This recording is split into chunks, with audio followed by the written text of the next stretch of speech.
ఓం శ్రీ మాత్రే నమః. అందరికీ నమస్కారం అండి. కన్యా రాశి వారి ఇంట్లో ఈ దేవుడు తిరుగుతున్నాడు. అన్ని పనులు వదిలేసి త్వరగా వీడియో చూడండి. జనవరి 20 తేదీ తర్వాత జరిగేది ఇదే. నిజం వింటే మీరే వణికిపోతారు. కన్యా రాశి వారి ఇంట్లో ఈ యొక్క దేవత తిరుగుతుంది. ఈ దేవత యొక్క కటాక్షం ఎప్పటి నుంచో మీ మీద, అలాగే మీ ఇంటిల్లి పాట మీద కూడా ఉంది. మీరు మాత్రం ఆ దేవుడిని గుర్తించలేదు. అలాగే జనవరి 2025 20 తేదీ తర్వాత మీరు అతిపెద్ద గుడ్ న్యూస్ అనేది వినబోతున్నారు. మీ జీవితంలో మీరు ఊహించలేని మార్పు అనేది జరగబోతుంది. కాబట్టి తక్షణమే ఈ వీడియోని ఎక్కడ కూడా స్కిప్ చేయకుండా పూర్తిగా చూడండి. ఎటువంటి పని ఉన్నా సరే వాటిని ఆపేసి వెంటనే మీరు ఈ వీడియోను చూడండి. అప్పుడు మీకు ఆ దేవత ఎవరు, ఆ దేవత మీ నుంచి ఏమి కోరుకుంటుంది, అలాగే మీకు వచ్చే 5 అతిపెద్ద గుడ్ న్యూస్ ఏంటి అనే విషయాల గురించి ఇప్పుడు ఈ వీడియోలో మనం వివరంగా తెలుసుకుందాం. ఈ వీడియో చూసే ముందు ఒక లైక్ కొట్టి జై శ్రీరామ్ అని కామెంట్ చేయండి ఫ్రెండ్స్. మొదటిగా మనం కన్యా రాశి వారి గురించి మాట్లాడుకోవాల్సి ఉంటుంది. జ్యోతిష్య శాస్త్రం ప్రకారం ఉత్తర 2, 3, 4 పాదాలు, హస్త 1, 2, 3, 4 పాదాల మరియు చిత్త 1, 2 పాదముల జన్మించిన జాతకులు కన్యా రాశికి చెందుతారు. రాశి చక్రంలోనే 12 కన్యా రాశికి ఎంతో ప్రత్యేకత ఉంది. సూర్య సంకేతం ప్రకారం మీరు ఆగస్టు 22 నుంచి సెప్టెంబర్ 21 మధ్యకాలంలో జన్మించినట్లయితే మీ రాశి కన్యా అవుతుంది. రాశి చక్రంలో 6వ స్థానంలో ఉంటుంది. బుధుడు ఈ రాశికి అధిపతి. అందువల్ల ఇందులో జన్మించిన వారు చాలా తెలివిగా, అందంగా ఉంటారు. అంతేకాకుండా ఈ రాశిలో పుట్టిన వారిపై బుధుడు గరిష్ట ప్రభావాన్ని చూపుతాడు. వీరిలో ఉండే మరో అద్భుత లక్షణం ఏంటి అంటే ఏ పని లేదా వ్యవహారాన్ని అయినా చక్కగా పూర్తి చేస్తారు. ఎక్కువగా సాంప్రదాయ ఆలోచనలు కలిగి ఉంటారు. అంతేకాకుండా ఈ రాశిలో జన్మించిన వారు కొత్త వస్తువులు తయారు చేయడంలో నిపుణులు. అంతేకాకుండా చాలా సరదాగా ఉంటూ చుట్టుపక్కల వారిని సంతోషపెట్టాలని చూస్తారు. అలాగే ఈ కన్యా రాశి వారు ఎవరైతే ఉన్నారో స్వతహాగా చాలా ఎమోషనల్గా ఉంటారు. వీరు తమ మనసు చెప్పిన మాటే వింటారు. వీరికి మొహమాటం ఎక్కువ. దీని కారణంగా కొన్నిసార్లు ఇబ్బందులు పడతారు. అయితే కష్టపడి పనిచేసే స్వభావం కలవారు ఈ వ్యక్తులు. అలాగే క్రమశిక్షణతో నమ్మకంగా ఉంటారు. వీరు చాలా మృదువుగా మాట్లాడతారు. దీని కారణంగా వీరు ఇతరుల వ్యక్తులను సులభంగా ప్రభావితం చేయవచ్చు. కన్యా రాశి వారు మంచి ఆకర్షణీయమైనటువంటి రూపాన్ని కలిగి ఉంటారు. చూడడానికి అందంగా ఉండడమే కాదు, ఇతరులపై ఆధారపడి జీవించడానికి ఇష్టపడరు. స్వేచ్ఛను కోరుకుంటారు. అయినప్పటికీ ఎవరిని వ్యతిరేకించరు. పరిస్థితులకు తగినట్టుగా తమకు తాము మార్చుకునే సత్తా వీరికి ఉంటుందని జ్యోతిష నిపుణులు అంటున్నారు. ఇక కన్యా రాశి వారి ఇంట్లో ఎప్పటి నుంచో ఈ దేవత అనుగ్రహం అనేది ఉంటుంది. కానీ మీరు ఆమెను గుర్తించటం లేదు. మీరు ఒకవేళ గమనించుకుంటే గత 5 సంవత్సరాల నుంచి మీ ఇంట్లో మీతో పాటు జరిగిన ప్రమాదాలు ఏవైతే ఉన్నాయో అవి త్రుటిలో తప్పుతున్నాయి. దానికి కారణం ఎవరో కాదు, అది కేవలం ఆ దేవత అనుగ్రహంతో మీకు ఈ కరుణ అనేది కలిగినది. ఎందుకంటే ఆ దేవత ఎల్లప్పుడూ మిమ్మల్ని కాపాడుతుంది. కాబట్టి మీరు చాలాసార్లు చూసి ఉంటారు, కొన్ని పనులు అస్సలు మిమ్మల్ని కంప్లీట్గా ఇబ్బందికి గురి చేసే సమయంలో మీరు త్రుటిలో తప్పించుకుంటారు. ప్రమాదాల నుంచి కూడా మీరు చిన్న చిన్న దెబ్బలతో బయటపడుతూ ఉంటారు.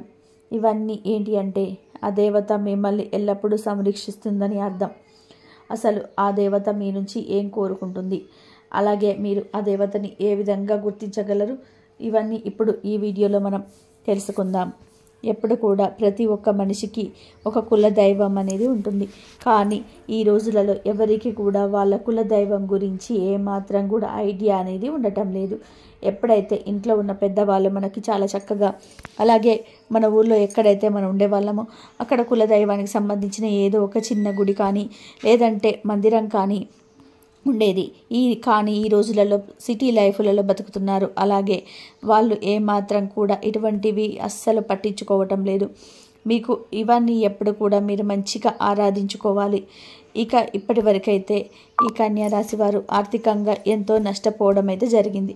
అంటే ఈ రాశి చక్రంలో అన్నిట్లోకి వెళ్ళి 12 రాశిలోకి వెళ్ళి చూసుకున్నట్లయితే ఆర్థిక పరంగా చాలా ఎక్కువ శాతం నష్టపోయింది మాత్రం ఖచ్చితంగా ఈ కన్యా రాశి వారని మనం చెప్పుకోవచ్చు.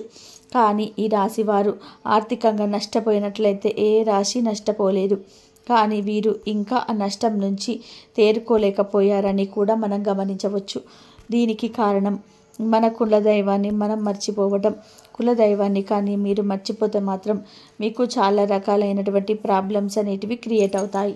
మనకి ఆ కారణం అనేది తెలియక సతమతం అవుతూ ఉంటాం. ఎందుకు మనకే ఎప్పుడు ఈ విధంగా జరుగుతుందని మనం ఆలోచనలో పడిపోతుంటాం. అలాగే మీ పెద్దవారిని అడిగి తెలుసుకోండి. మీ కులదైవం ఎవరైనా ఆ కులదైవాన్ని మీరు కుదిరితే వాళ్ళ విగ్రహాన్ని కానీ లేదంటే పటాన్ని కానీ తీసుకొని రండి. అలా కుదరదు అనుకుంటే మాత్రం ఖచ్చితంగా కులదైవం వేరేంటి, కులదైవం ఎవరు అని తెలుసుకొని నిత్యం ఆమెను స్మరించుకుంటూ లేదంటే ఆ దేవతని అంటే మీకు దైవాన్ని పూజించుకుంటూ ఆరాధించుకుంటూ ఆమెను నిత్యం మీరు పూజించుకోవాలి. ఇలా చేస్తే మీకు ఆ దేవత కటాక్షం అనేది మరింత పెరుగుతుంది. అలాగే మీరు ఇక్కడ చేయాల్సిన మరొక పని ఖచ్చితంగా కులదైవం గురించి తెలుసుకొని ఒక మంచి రోజు చూసుకొని మీ పెద్దవాళ్ళతో మాట్లాడుకొని మీ కులదైవాన్ని ఇంట్లో ప్రతిష్ఠించుకోవాలి. మీరు ఎంత పెద్ద సిటీస్లో ఉన్నా సరే దైవం ముందు అవేవి పనికిరావు. మనకి ఏది కూడా దైవం అనుగ్రహం లేనిదే పొందలేము. కాబట్టి ఖచ్చితంగా కన్యారాశి వారు దైవానికి సంబంధించినటువంటి పని అయినా సరే నెగ్లిజెన్స్ చేయడం అస్సలు మంచిది కాదు. కాబట్టి మీ కులదైవం గురించి పెద్దవాళ్ళని అడిగి ఖచ్చితంగా తెలుసుకోండి. మీకు కులదైవాన్ని మీరు ఏ విధంగా వాళ్ళని ఆరాధించుకోవాలి, ఏ విధంగా పూజ చేసుకోవాలో తెలుసుకొని ఖచ్చితంగా మీ ఇంట్లో స్థాపించుకోండి. అలాగే మీ కులదైవం పేరు కామెంట్ చేయండి. అలాగే మీరు ఫస్ట్ చేయాల్సిన పని ఏమిటంటే ఏదైతే ఎక్కువ శాతంగా పక్క వాళ్ళని ఎక్కువ నమ్మిస్తుంటారో ఆ పనిని వెంటనే మీరు తక్షణమే మానేయాలి. ఎందుకంటే మీరు పక్కన వాళ్ళను గుడ్డిగా నమ్మిస్తూ ఉంటారు. ప్రతి ఒక్క పనిని ప్రతి ఒక్క విషయాన్ని అంతా ఓపెన్గా చెప్పేస్తుంటారు. కన్యారాశి వారు ఎప్పుడు చూసినా కూడా మీరు ఎంతో శ్రమ పడుతూ ఉంటారు. అలాగే ఒక పనిని ఎంతో శ్రద్ధగా చేస్తూ ఉంటారు. కానీ లాస్ట్ మూమెంట్లో అది మీకు అధిక ఫలమవుతుంది. దానికి కారణం కూడా ఓపెన్గా ఉండడం. ఇప్పుడు కూడా ఏ పనైనా చేయాలి అనుకుంటే మీరు ఎవరికీ చెప్పకుండా దాన్ని శ్రద్ధగా ఎంతో కష్టపడి చేయండి. అలాగే మీ మీద నమ్మకం పెట్టుకొని దైవం మీద మీరు నమ్మకం పెట్టుకొని మీ పనిని మీరు చేసుకోండి. ఆ పని అయిన తర్వాత అప్పుడు పక్కవారికి చెప్పి చూడండి. ఒకసారి ఇలా ట్రై చేసి చూడండి, మీకే తెలుస్తుంది. ఎటువంటి ఆటంకాలు లేకుండా ఎంతో చక్కగా మీ పని అనేది పూర్తిగా అవుతుంది. కన్యారాశి వారు ఎంతో ఖచ్చితంగా పనిచేస్తారు, టాలెంట్గా ఉంటారు. మీకు పక్క నుంచి కానీ వేరే వాళ్ళ నుంచి కానీ సపోర్ట్ అనేది దొరకదు. మీకు కానీ కాస్త సపోర్ట్ అనేది దొరికితే మాత్రం మీరు అవకాశాన్ని అందుకుంటారు. కానీ మీకు ఆ సపోర్ట్ లేకపోవడం వలన మీరు ఎక్కువ శాతంగా ఫీల్ అవుతూ ఉంటారు. అయితే ఇక మీదట మీరు బాధపడాల్సిన పని లేదు. మీ గ్రహంలో ఎక్కువగా అవి అనుకూలంగా మారబోతున్నాయి. మీరు పడిన కష్టానికి తగ్గట్టుగా ఫలితం అనేది మీకు అతి త్వరలో దొరకబోతుంది. ఇప్పటిదాకా మీరు చేసిన మంచి పనులు ఫలితంగా అనేది రాబోతుంది. ఇక ఇక్కడ నుంచి మీ కర్మ ఫలాలు ఏవైతే మంచిగా మీరు చేశారో అవన్నీ కూడా మీకు తిరిగి రిటర్న్ గిఫ్ట్ ఇచ్చేలాగా వస్తాయి.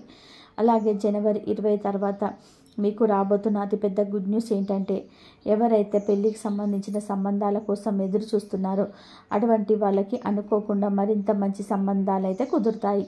అలాగే జాబ్ కోసం ఎవరైతే ఎదురు చూస్తున్నారో వాళ్ళకి మంచి స్థాయిలో జాబ్ అనేది ఏర్పడుతుంది.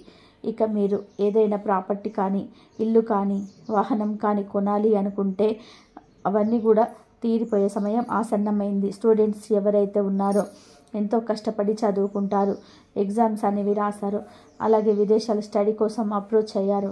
ఈ సమయంలో మంచి అనేది మీకు స్టార్ట్ అవుతుంది. ఇక మీ హెల్త్కి సంబంధించిన అంటే జాగ్రత్తగా ఉండాలి. ఇక్కడ నుంచి కాస్త అప్ అండ్ డౌన్గా ఉంటుంది. అంటే మీరు పెద్దగా గావరపడాల్సిన అవసరం అయితే లేదు. పెద్ద అనారోగ్య సమస్యలు అయితే ఏమీ ఉండవు. ఎక్కువగా చిరాకుగా ఉండేలా చేస్తుంది. చిన్న ఆరోగ్య సమస్యలు ఒకదాని తర్వాత మరొకటి వస్తుంటే చాలా చిరాకుగా ఉంటుంది కదా, అలాంటి సమస్యలు మిమ్మల్ని కలదిస్తాయి. అలాగే రోజు మొత్తంలో వ్యాయామం ఏదైతే ఉందో దాని మీద కొంచెం కాన్సన్ట్రేషన్ చేయండి. హెవీ ఫుడ్ను కంప్లీట్గా మీరు తీసుకోకండి. మేము చెప్పిన విధానంగా చేసుకుంటే సరిపోతుంది. మీ హెల్త్ కూడా చాలా మంచిగా ఆరోగ్యంగా ఉంటుంది. కన్యారాశి వారి ఇక నుంచి మీరు దేనికి కూడా భయపడవద్దు. ఎందుకంటే ఇక నుంచి మీకు ప్రతి ఒక్కటి కూడా చాలా మంచి జరగబోతుంది. మీరు చేయవలసిందల్లా కేవలం మీ కులదైవాన్ని ప్రసన్నం చేసుకుంటే సరిపోతుంది. మీ కులదైవానికి దీపం నైవేద్యం ఇలా నిత్యం ప్రతి ఒక్కటి పెట్టుకొని ఆ దేవతని ఆనందపరచండి. తద్వారా మీ లైఫ్ అంటే మారిపోతుంది. అలాగే మీకు వీలైనంతలో పేదవారికి దాన ధర్మాలు చేయండి.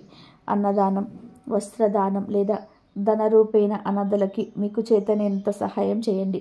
తద్వారా మీరు ఇంకా ఎక్కువ పుణ్యఫలాన్ని పొందుతుంటారు. కన్యా రాశి వారు ఎప్పుడు కూడా గోమాతను ఆరాధించండి. ఎందుకంటే గోమాత అంటే సకల దేవతా స్వరూపం. గోమాతను ఆరాధించటం వల్ల మీ జీవితంలో ఎన్నో శుభ ఫలితాలైతే మీరు పొందుతుంటారు. ఎందుకంటే సకల దేవతల యొక్క ఆశీర్వాదాలు మీకు తోడుగా ఉంటాయి. ఈ కన్యా రాశి వారు నిత్యం ఇంట్లో దీపారాధన చేసుకోవాలి. ఇలా దీపం వెలిగించి దేవుణ్ణి ప్రార్థించటం వలన మీ కోరికలు త్వరగా నెరవేరుతాయి. ఈ కన్యా రాశి వారి మనసులోని భావనలు భగవంతుడికి త్వరగా చేరుతాయి.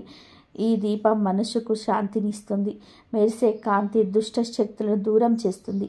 అలాగే నిత్యం తులసి ముందు కూడా దీపం వెలిగిస్తే సకల శుభాలు కలుగుతాయని చెబుతున్నారు జ్యోతిష్య నిపుణులు.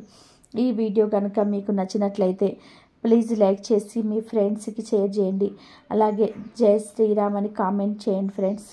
మరిన్ని మంచి ఇంట్రెస్టింగ్ వీడియోస్ కోసం మీ చేరాలి అంటే ఇప్పుడే మా ఛానల్ని సబ్స్క్రైబ్ చేసుకుని పక్కనే ఉన్న బెల్లుని క్లిక్ చేయండి. కొంచెం సపోర్ట్ చేయండి. ధన్యవాదములు.